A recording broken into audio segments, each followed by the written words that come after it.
Okay.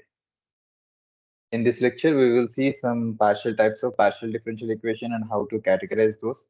And then we will also see some basic boundary conditions that we generally use for solving any kind of differential equations, like Dirichlet boundary conditions, Neumann boundary conditions, and mixed boundary conditions, and how they are useful for solving the partial differential and why it is necessary. We will comment all those things. So for a quick recap of the past lectures, you can go through the past videos that I shared with the Professor Prabhakar sir through the YouTube channel. The link I shared with Professor Prabhakar, so you can find the link. And for the today's class, we will directly go to uh, the concepts today.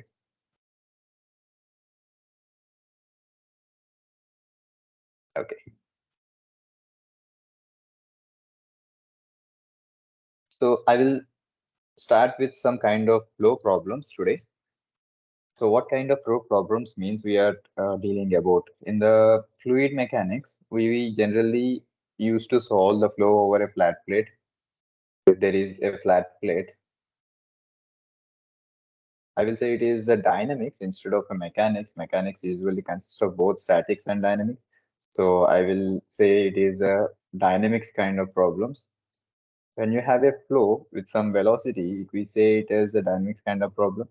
And then if you see the profile of the boundary layer, I hope you are well aware of this. What is this boundary layer? Because of the inherent nature of the every fluid, that it opposes the movement of the fluid on the flat plate. So if you have a flat plate like this, the fluid very near to this wall surface is having a zero velocity, that is on the entire of this particular surface that is attached to the fluid that is attached to the surface, having a zero velocity.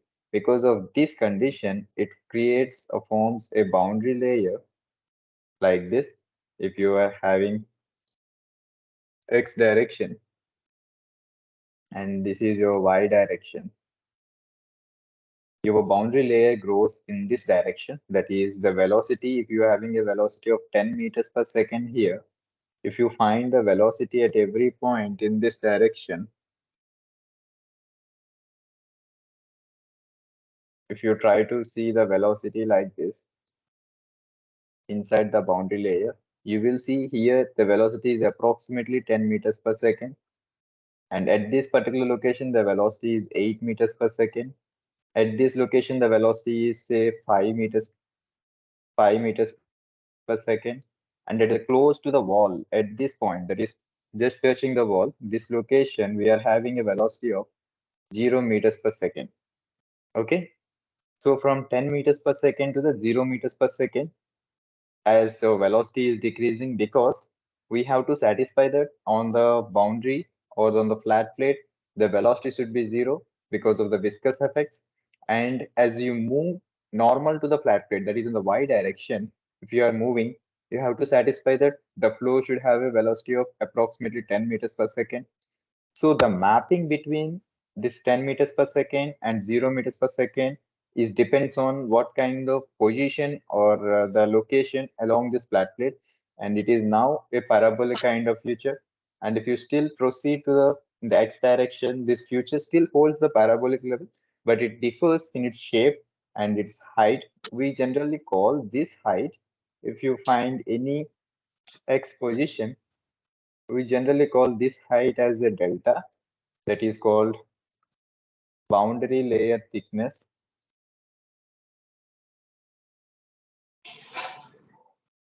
So this delta is required or very useful for calculating and identifying the properties on the bound on the flat plate or any body. So now I will just give you the few types of problems in the fluid mechanics that we say. Every two-dimensional problem only we will consider for our ease understanding. Consider you have a flow domain like in the xy plane. Flow domain in the xy plane means suppose you have a flow in the x direction. A free stream flow is coming in this direction. Okay. If you have a free stream flow in this direction, and then suppose you are trying to find an object, like say cylinder you are taking. This is my cylinder, circular one, and my flow is coming from the left to right and in the positive x direction. And I place my origin here. So once I allowed the flow onto the cylinder, my streamlines behaves like this.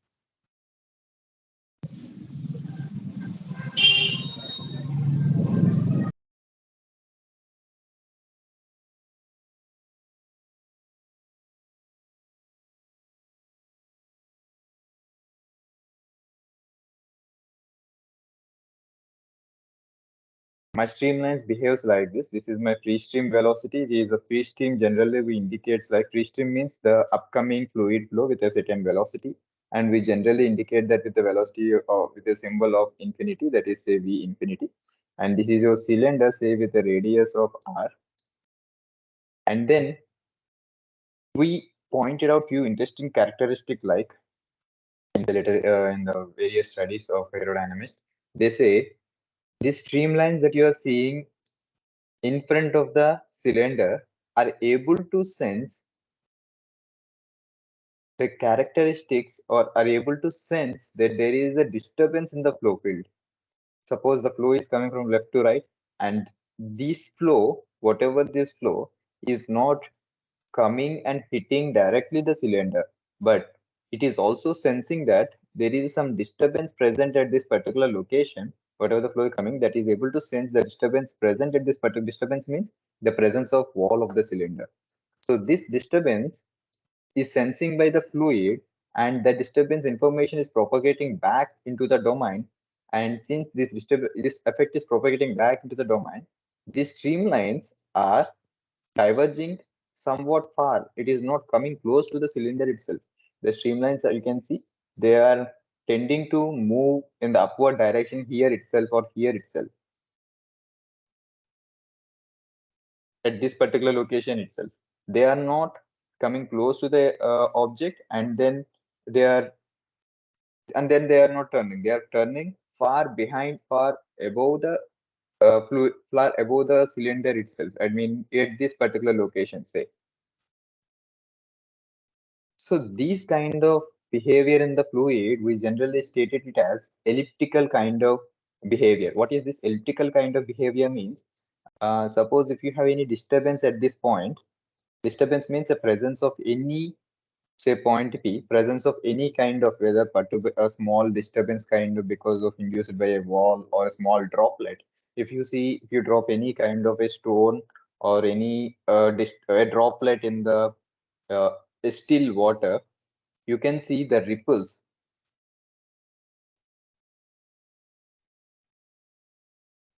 propagate in the water. This is nothing but the propagation of information from that point to the entire flow field. If you are dropping that particle in a still flow field, and there where there is no velocity for the say where there is no velocity for that still water, and so it propagates like this. From the point of disturbance, it propagates all the way like this, and it passes the information that there is a presence of disturbance at this particular point. And then the upcoming flow field or whatever the flow field there will adjust like this.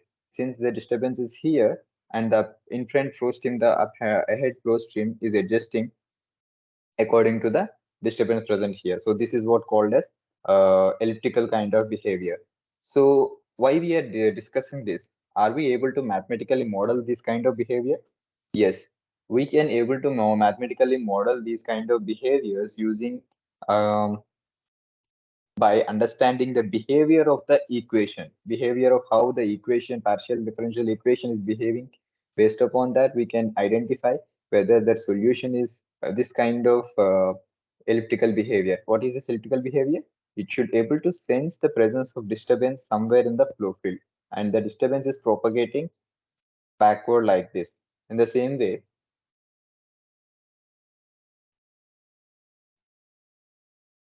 if the flow field is moving with the velocity of v infinity in the forward direction, the disturbance has a high chances of propagating in the downward direction, that is along the flow, because this disturbance also travels with the fluid. So it is mostly travel in the downward direction, and in the upstream direction, it travels for the less amount. But still, it depends. It travels in the upstream direction and both the downstream direction, and it behaves and it moves in the way that I schematically drawn. Okay, this is just a representation of the movement of the disturbance in the flow field. This is commonly we see in kinds of ripples in the pond. Okay, then since we are talking about the elliptical kind of equation, are there any other kind of behaviors of the equations? Yes, another kind of behaviors are this already we discussed, that is parabolic kind of behavior. In this parabolic kind of behavior, you see the information is mostly because of these effects. This is the wall effect. Okay, in this wall effect, whatever the walls you are discussing or the effects you are seeing are only affected by this region, affected in this region. Whatever the shaded region I am doing here, if you are placing any disturbance, that is disturbance due to say because of the wall itself is presenting here, because of this wall are presenting at this location of xy coordinates, the disturbance is propagating up to a certain level, that is up to delta. Say the thickness is here is delta up to certain level, and it won't influence the details more than that. That is above this boundary layer thickness. Above this boundary layer thickness, it is all viscous indominant. That is inertial. The effects of viscous are not so severe.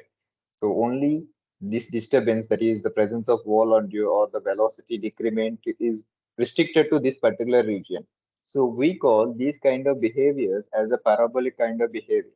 For some more clear understanding, I will say like, suppose if you have a certain flow field and you have a disturbance, any propagating in our disturbance is there in the flow field, uh, and at a time t like this is the time t equals to 0, and that will propagate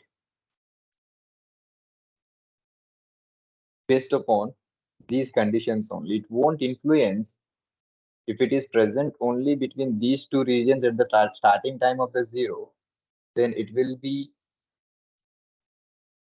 constructed or it will be restricted between these two initial conditions of disturbance. These whatever initial conditions of the line, these characteristic lines, and this amount of disturbance or the whatever the perturbation is present that cannot cross these two, and the remaining flow field behave like a normal, as we can see in this flat plate kind of scenario. So this is thing we call as a parabolic kind of behavior. So another thing is also there. Yes, one more thing we have as a elliptical kind of behavior. Sorry, hyperbolic kind of behavior. The third one is hyperbolic flow behavior. What is this hyperbolic flow behavior? Why we need this?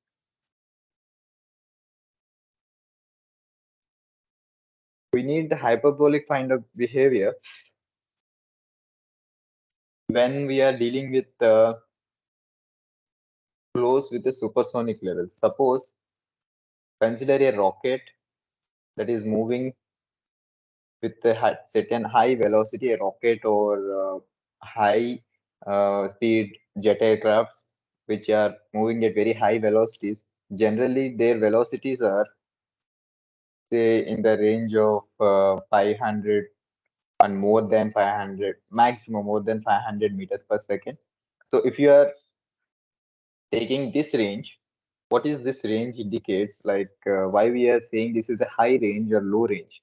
Any kind of definition is there for particularly to stating it as a high velocity or low velocity? In the uh, basics of gas dynamics, this high range or low range is stated by if we are traveling, if any vehicle or any particle is traveling more than the sound velocity. Suppose if the particle or the rocket is traveling is more than the sound velocity, suppose the sound velocity we denote with the letter A, in the normal atmosphere conditions, in the normal temperature, the sound velocity is 340 meters per second. If the vehicle or the object, whatever traveling in the flow field, if it is more than traveling more than the sound velocity of 340 meters per second, then we call it as a high speed. And the ratio of the object velocity, say object velocity is v and the sound velocity is a, and this ratio we called as Mach number. Okay, so why this Mach number is important for us? What is the requirement of why we are dealing with Mach number now? How it is related to a hyperbolic flow kind of behavior? In this hyperbolic flow kind of behavior, we already seen that if there is a presence of disturbance in the flow field,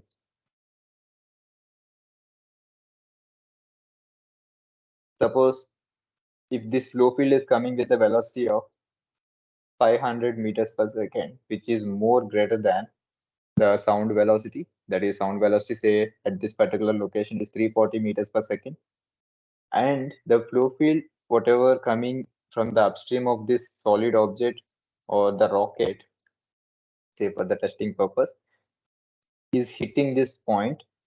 Once it hits this point, it should convey the information, the particles behind this flow particle, it should convey the information that there is a presence of some disturbance in the flow field. So you adjust according to the disturbance present here, like the way that already done in this kind of flow field that we see in the elliptical kind of behavior. But to pass this information from this particle, say this particle to this particle, what is the medium? What is the way for passing this information from this particle to this particle? Is purely the local sound velocity or the local propagation velocity of the disturbance that travels with the velocity of the sound. If there is any disturbance present here, and a wave will generate a small disturbance should propagate, the propagation of this information will happens at the speed of the sound level only. That is, this molecule will create a small ripple in the flow field, and this ripple will travel at the speed of, say the local speed of the sound is 340 meters per second. We just see in the nature also these kind of ripples, but not in the air. We is not possible. So in the water, you can see these kind of ripples. That is passing, just the passing of information. So once this information is started passing from this point, and it is traveling at 340 meters per second to the backside. Backside means upstream direction. This we call as upstream. If it is moving opposite to the direction of the flow, then we call it as upstream. So in this direction, it is moving and it should reach this particle. This information should reach this particle.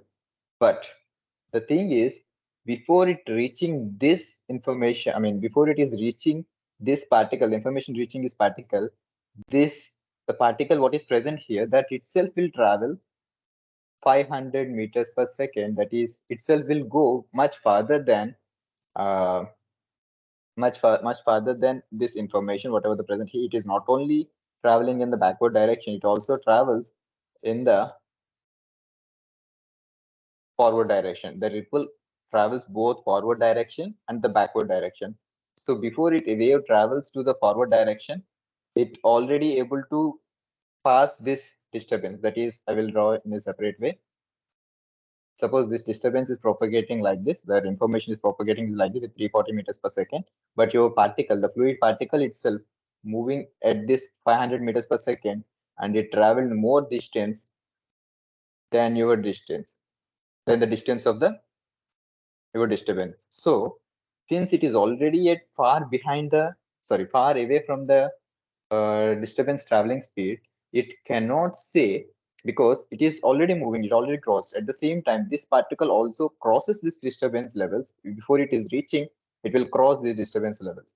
So it cannot sense that there is a presence of wall in the flow field. As this velocity is so high, before it is reaching that, this particle will itself reach the wall before this disturbance reaches. So this kind of behavior is creating unable to sense that there is a possibility of disturbance, or it is unable to adjust like the way we are seeing in the subsonic kind of, or this is a low speed kind of behavior, because in the low speeds that is less than 340 meters per second, the flow field can able to adjust based upon the information of the from the down from this particle. It can sense the information here and takes the uh, that information and able to adjust the flow field accordingly. But in the case of high speed flow, before it is taking the information, the particle itself will move to the particular location. So it is unable to sense this kind of disturbance in the flow field, and this is creates another kind of flow pattern that is called, we say, hyperbolic kind of behavior. Okay, so all these particles, whatever coming from the free stream, will collide because it creates this, all these particles will collide at this particular position because they needs to stop very close to the wall, because this is a wall and it is the obstacle, and the following particle in the upstream, these kind of particles has no information that there is a presence of wall. So all these particles will comes and collides at the particular location, because already some particles at this free stream are stopping here and they will collide here. So all these particles will come closer and makes a very strong kind of flow phenomena that we called as shock waves. This is not the complete definition of the clear idea of the shock waves, but I'm just trying to give you how this collision happens, and these particles. It is basically the shock wave is due to the disturbances of this particle disturbances of propagation waves, and all these particles, since they have no information about the downstream about this body here, they will collide at this particular location and forms a very strong kind of behavior, those we called as the shock waves. So with this understanding, we will see some mathematical methodology of how to model this kind of elliptical, hyperbolic, and parabolic kind of uh, flow phenomena. Like, consider a general. I will show you that.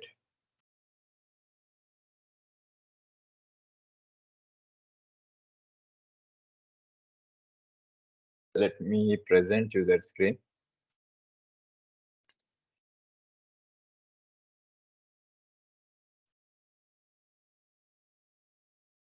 So I hope you can see this screen. So our partial differential equations, any partial governing differential equations that governs the fluid, govern the fluid motion. So any partial differential equation that governs the fluid motion, they say we usually have the partial differential equations that we already know that it is a continuity equation, Navier-Stokes equation. Derivations we will see, but how these partial differentials are classified can be classified as they can be classified based upon the behavior it is showing. We just seen what are the different types of behaviors that for governing equations, or the flow field also can be seen. The same realistic behaviors also uh, can be seen by categorizing those kind of governing equations, where you can show that hyperbolic kind of behavior, parabolic kind of behavior, and elliptical kind of behavior, or mixed type of behaviors. So how we can identify whether it is showing what kind of behavior, the governing equation is showing which kind of behavior. You can identify by using the Kramer's rule. The Kramer's rule that is same as we learned in our basic mathematics in engineering mathematics or 10th class mathematics also you can easily find it. And then eigenvalue method, this you must have learned in your basic mathematics course. So we have two techniques to identify whether the governing equation is behaving like uh, a parabolic form or the hyperbolic form or the elliptical form. So how to identify? Let's go the some details of it. Let's go through some details of this classification of governing equations or the partial differential equations.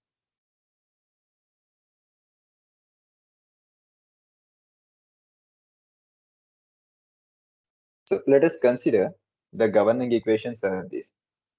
I will write for you. Okay.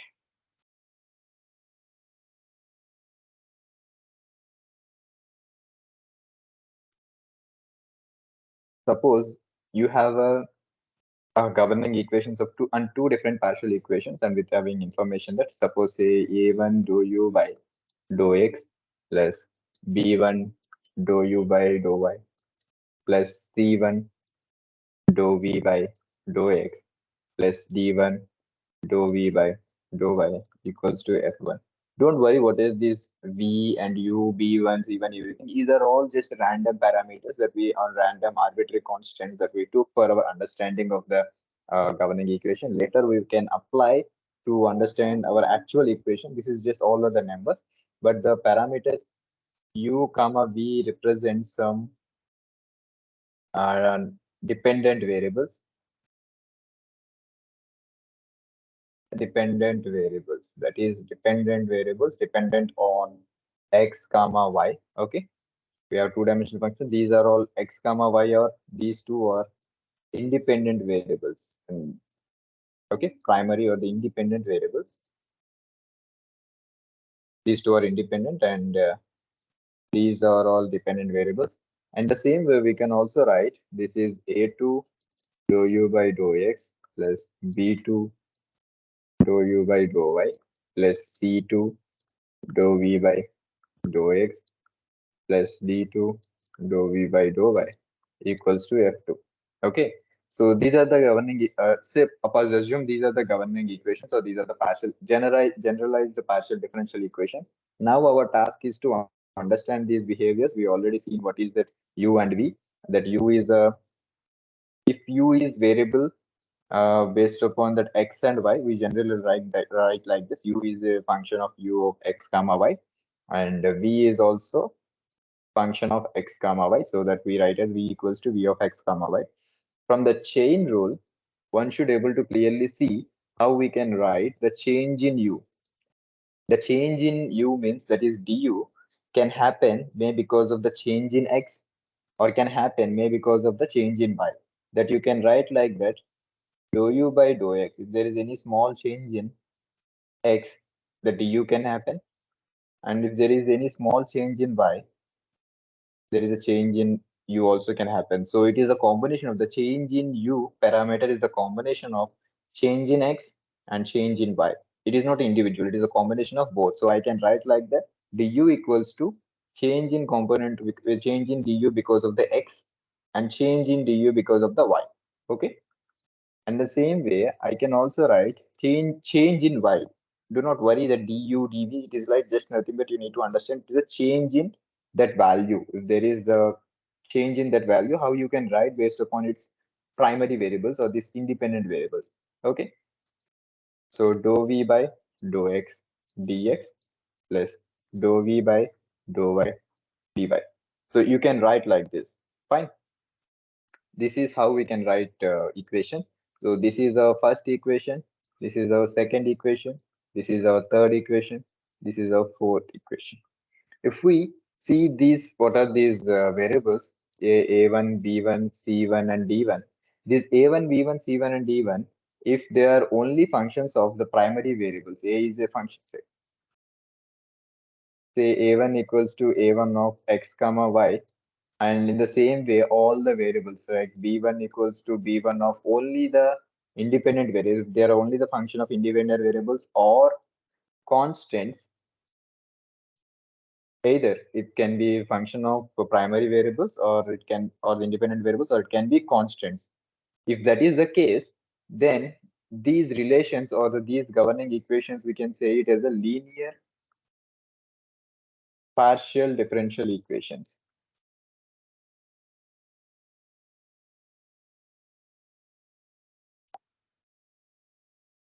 Linear partial differential equations. If these are functions of like a1 equals to, if a1 equals to a1 of u comma v, where u and v are again functions of, you see, we already written here that u comma v are again functions of x comma y. So this is a non-linear kind of behavior in the equations. If the coefficients, whatever the coefficients before your gradients, these are our the derivative parameters. Whatever the coefficients before your gradients, those parameters should be functions of either primary independent variables or the constant. Then it can be a linear partial differential equation. If those are functions of independent variables, then it is called non-linear partial differential equations. It will create a non-linear partial forms. Okay. So these are the key important things that we should remember for how we are categorizing this, whether it is for linear or linear, non-linear. It is now we are doing for the generalized way. It can be either non-linear kind of partial differential equations or the linear kind of partial differential equations. We are only trying to categorize what are those, how we can categorize these partial differential equations, whether it is behaving like a flow field of elliptical will give you elliptical kind of flow behavior, or will it give a hyperbolic kind of flow behavior, or it will give parabolic kind of behavior. So how we can see that? We will just see in this today's class of how this Kramer's method can be used for our particular study. So let me say that one more important thing. Suppose we have been seeing about the propagation of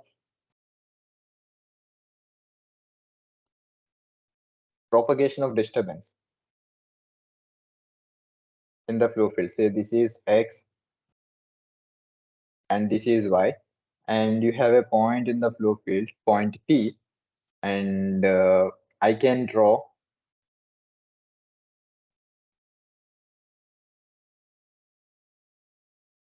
two lines like this. That is, one is running towards the left direction and one is running towards the right direction. Okay. What is these two? What are these two lines is at the point P that if in a flow field there are if we want to identify some kind of lines which are across these lines your gradient, that is dou u by dou x or dou u by dou y, these gradients that I'm talking about, these gradients, let me take another color. So these gradients I'm talking about. So at any point in the flow field, if you draw some generalized lines and these lines are having a definition of that these gradients dou u by dou x, dou u by dou y are indeterminate.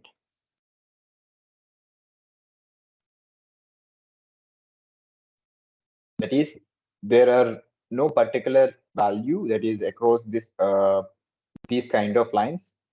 That not happens everywhere, only from along some particular line that is crossing from at the particular point. So these kind of lines that is having dou u by these gradients having are indeterminate, that you cannot determine, or it's having no value for it.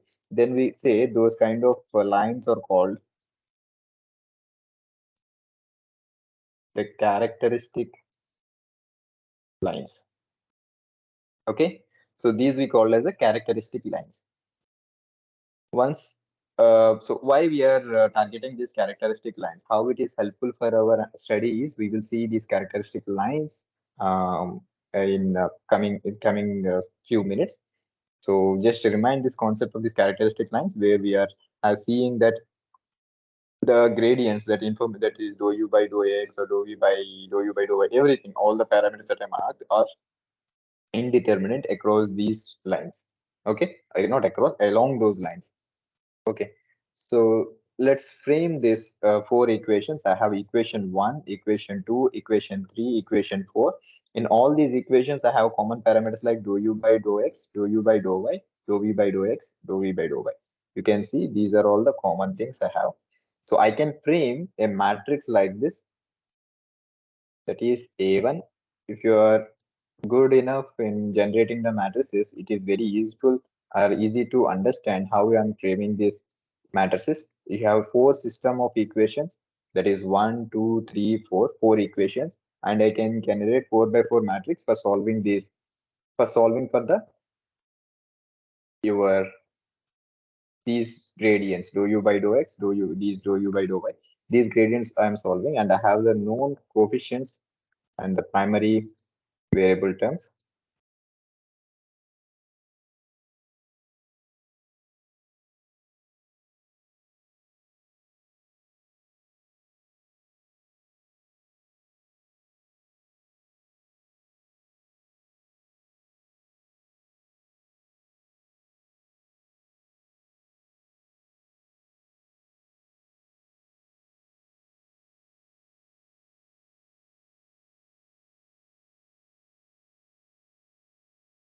So I framed all the right hand side equations, that is df1, f2, and du, dv. The single parameters I can take it to the left hand side. So all these things I framed in the matrix B. This is, I can say, matrix B, and this is, I can say, matrix A.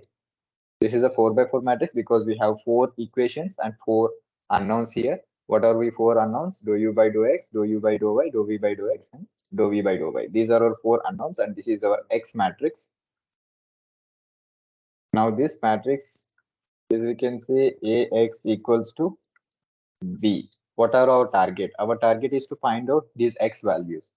We commonly known for any kind of system of this Ax equals to B. We did in our basic engineering mathematics, we tried to solve by using the Cramer's rule for finding these x parameters. So let's try to denote the coefficients of this A and how we can use this Cramer's rule for finding those kind of values in the x. We have x equals to 4 parameters, that is dou u by dou x, dou u by dou y, dou v by dou x, and dou v by dou y. Right. Now my target is to find first variable, that is dou u by dou x. First variable, how we can find out? You can find out by replacing some matrix, that is, say, C matrix. I will say matrix C by matrix A, modulus of matrix C by matrix A. What is this determinant? This is not modulus, this is the determinant. What is this matrix C? How you can find this matrix C? By just, suppose if you have a B matrix is like this, B matrix that we already seen in the previous, sorry, this is not a B matrix, I just want to write A matrix. In the previous slide, we seen that A matrix equals to A1, A2, B1, C1, D1, and B2, C2, D2, and this is dx, dy, 0, 0, 0, 0, dx, dy. Okay, this, from this we can find the C matrix is just by replacing the first first column with your B matrix. Your B matrix is this one. This is your B matrix, that is F1, F2, du, dv. You just need to replace your first column, that is this column. You just need to replace with the B matrix to find out the first parameter in the X, that is this first parameter you want. You need to frame the C matrix and the A matrix. The A matrix determinant, you know, the A matrix is your matrix that we already just created. But the C matrix, how you can find out? By just replacing this first column with your B matrix variables, that is F1, F2, du, dv. Okay, and the remaining all are same. This is d by 0, c1, c2, 0, dx, d1, d2, 0, dy. Okay, so this is your C matrix, and now we can get dou u by dou x equals to modulus of C by, sorry, determinant of C by determinant of A. So this is how we can find out the first gradient in our partial differential equation, that is this one. If we want to repeat the same for all, we just need to make another C matrix by replacing the second column, a third column, or fourth column. This is the process that we follow for finding up these gradients. But we already seen what is the condition for these, what is the use of these characteristics lines. We say these characteristic lines are defined in such a way that along these lines, These dou u by dou x or dou u by dou y are indeterminate. When these things are indeterminate, when you have delta A modulus, sorry, determinant of A, not delta A, it's a determinant of A, that is a denominator term. If this denominator term is equals to 0, your gradient is infinite. Okay, so it is, if determinant is, if denominator is 0, then your determinant of denominator term is 0, then your dou u by dou x equals to infinite. If it is modulus of c by, sorry, determinant of c by determinant of a is both 0 by 0, both are equals to 0 by 0, then your dou u by dou x is indeterminate. Okay, so this is the condition when you have, when you can get the lines, those are along which your derivatives are indeterminate. So if we apply this condition like determinant a1, a2, b1, b2, c1, c2, d1, d2, and dx, dy 0, 0, and 0, 0, dx, dy. This modulus, if we set is 0, then we know the determinant how to calculate for the 4 by 4 matrix from the, you can refer any kind of standard determination techniques. So I will quickly show you how this determinant is given in the book.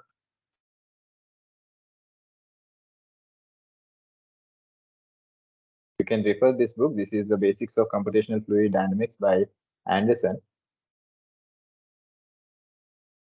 Okay, once you have this determinant, they calculated the determinants by expanding this determination coefficient, like this equation is 3.8, and they set the entire equation as equals to 0. So once you set this equation, this kind of expansion you got, they divided it by, they simplified some algebra they did. Using that algebra, you can also try to derive or your own. And once you did that, you will get this kind of expansion form, that is dy by dx square, dy by dx. This is a very important term that we are looking for, because this involves only y and x parameters, and all the remaining coefficients, that is a1, d1, b1, c1, all kept aside. Only the dy by dx are showing here. Once it is done, you for just for simplification of this entire equation 3.9, because they segregated a, b, c, d values and dy and x values, they did this kind of simplification. They just assumed a equals to this one, and b equals to this one, and c equals to this one. That is, this entire one is a, and this entire one is b, and this entire one is c. Once they did that, this forms a simple quadratic equation, that is this equation, that is a dy by dx square plus, it's a polynomial b dy by dx plus c equals to 0. Okay, so this is our quadratic formula that helps us to find whether the equation is hyperbolic, parabolic, or ellipse. We know that based upon its determinant, if we, this is a quadratic, like equation is like this. Suppose um, a y x, sorry, ax square, it's not this one, ax square plus bx plus c is equals to 0. What we will do generally for the solution of it, for the solution with x equals to minus b plus or minus root b square minus 4ac by 2a. The same thing they applied here to understand what are this dy by dx. This dy by dx aligns very specifically only about your the characteristic lines that we discussed earlier. So these characteristic lines can be identified using this dy by dx with the, that is determinant, and this discriminant, that is b square minus 4ac, that is this part, this small part. If your b square minus 4ac is greater than 0, then we call that kind of relations are hyperbolic relations. If b square minus 4ac is equals to 0, then we call it a parabolic kind of relations. And if it is less than 0, then we call as elliptical kind of behaviors. It is possible for the mixed kind of relations also. So these are the primary hyperbolic, parabolic, and elliptical. And so this is how we can segregate the different types of partial differential equation. We also have one more kind of behavior, but one more kind of method, that is eigenvalue kind of method. You can go through this book and refer this method, but as for our content, um, we have one more topic, that is different kind of boundary conditions. So I will just show you what is the hyperbolic kind of behavior. So in this hyperbolic kind of behavior, these are the characteristic lines along which your information is indeterminate. So only this region, whatever the fluid present in this region, will only influence by information at the point P.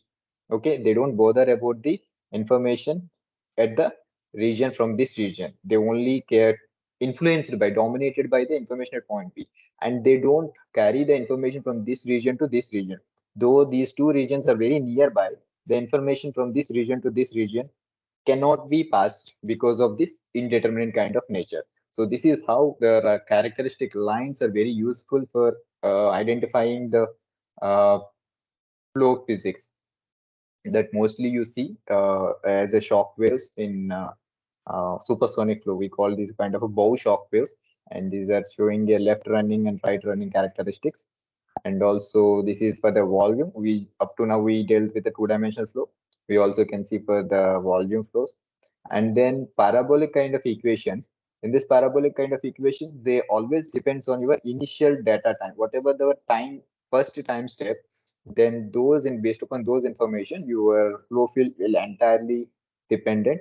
This is only influenced by in the previous region and your initial conditions. This is also a flow field. You should always recognize this as a flow field, and how it is going to be affected. It is going to be affected only by your initial data conditions and the region that is covered by these characteristic lines or the boundary conditions. In the same way, for the volume of the fluid, you can see this basically for the study viscous flow problems, that is boundary layer over or the boundary layer flows over any kind of curvature walls or aerofoils or flow over cylinder, this kind of problems. So several examples are here. You can also see thermal kind of example here. So without any further delay, let's go to kinds of boundary conditions that we can apply. It's okay. I will just tell you in an overview way of the different types of boundary conditions. Boundary conditions are the key message that we generally need for solving any kind of partial differential equations, like we are solving in the xy domain. XY domain, we either need the information in the one particular x along the x at x equals to 0 to calculate the remaining flow values in the entire flow field. Okay, if you want to calculate all the remaining flow field, we need at least x equals to the information of the variables, at least x equals to 0 or x equals to y, like either it is velocity information or the pressure information, whatever it is, the flow field variables. We need those kind of information at some particular location. Without those information, it cannot be propagated, it cannot be calculated, the information cannot be calculated. So you will get only the generalized kind of solution.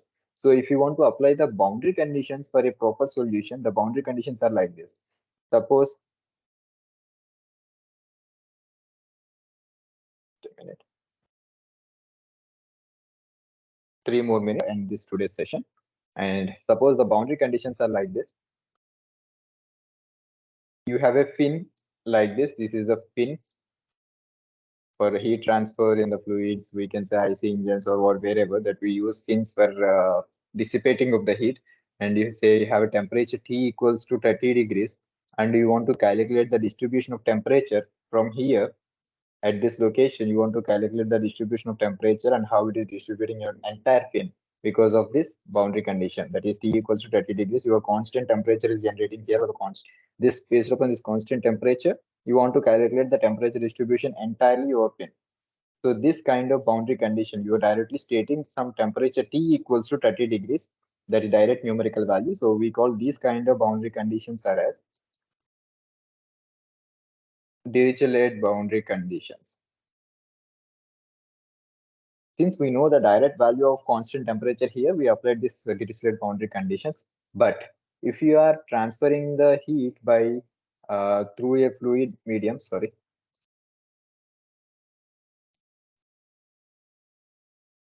Suppose you have a wall here.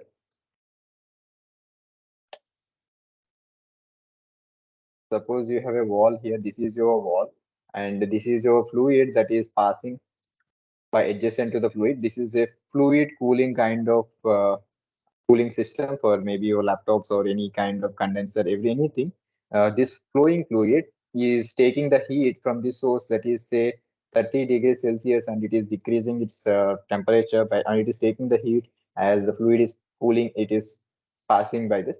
But at this boundary condition, you cannot directly say what is the temperature because it's already conducting through the fluid. You can only specify that dt by dx. This is only you can specify in the format of derivative, or you can also say for a insulated kind of, if you have any insulation to this heat transfer kind of problem, you can only specify this as a Neumann boundary condition, that is nothing but in the form of derivative dt by dx. That is the derivative of this change in temperature at this particular location should be 0 or some finite value, say 5 or something. So that's how you can specify your boundary condition. If that is also not the condition, you can specify both. That is combination of both Dirichlet or Neumann condition. With this boundary condition, we can able to solve our entire PDE system. So that's all the today's session.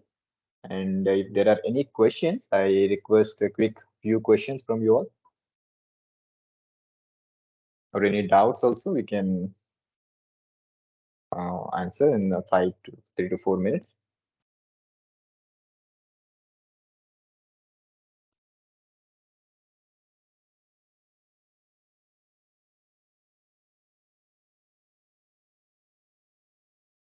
Hope you are able to understand these concepts, but if not you are getting, you can just go through the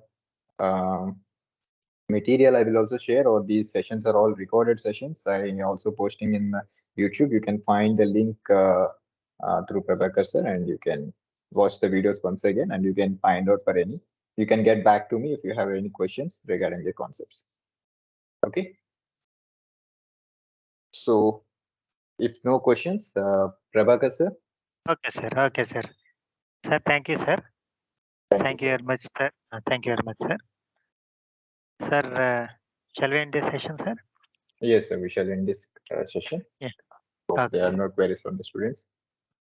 Dear students, if you have any doubts, please raise your doubts so that sir will clarify your doubts. Anybody is having any doubts? Okay, fine, sir. So that we Okay. can end this session for today. Yes, sir. Fine, sir. Fine, sir. Thank you, Okay. sir. Thank you, sir. So thank you for coordinating from on this session, and all the students. Thank you for joining. Have a good, nice weekend. Okay, sir. Thank you, Thank sir. you, sir. Thank you, Chandrasekhar. Thank you, Prem garu. We'll end this session. Thank you, Gangadhar, sir. Thank you, sir.